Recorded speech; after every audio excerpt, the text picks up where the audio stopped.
Lahore high court में PTI रहनुमा जरताज गुल की 9 मई मुकदमात में सजाओं के खिलाफ अपील पर समाअत हुई।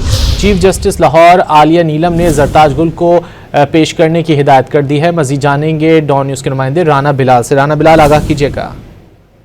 जी देखिए, तहरीक इंसाफ की रहनुमा जरताज गुल की 9 मई के 3 मुकदमात में सजाओं के खिलाफ अपीलों पर बतौर एतराज केस लाहौर हाईकोर्ट में समाअत हुई है और chief justice Lahore high court justice Aliya Neelam ने ये रिमार्क्स दिए हैं कि जरताज गुल को पहले पेश किया जाए, उसके बाद उनकी अपील पर समाअत करेंगे।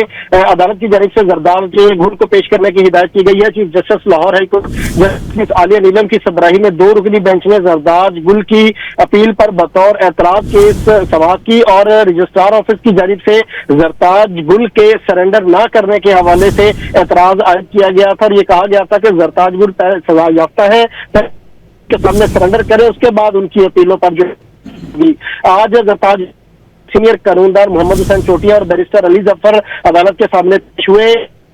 बाद में 9 मई के 3 मुकदमात में अलग अलग मुकदमात में 10-10 साल कैद की सजा सुना रखी है। तो इस हवाले से तीनों मुकदमात में सजाओं के खिलाफ जरताज गुल ने लाहौर हाईकोर्ट में अपील दायर की थी, जिस पर रजिस्ट्रार ऑफिस ने एतराज लगाया था और अब अदालत की जानिब से भी ये कहा गया है कि जरताज गुल पहले पेश हो, उसके बाद उनकी जो सजा के खिलाफ अपीलें हैं उन पर समाअत होगी। बहुत शुक्रिया राना बिलाल इन तफसीलात के लिए।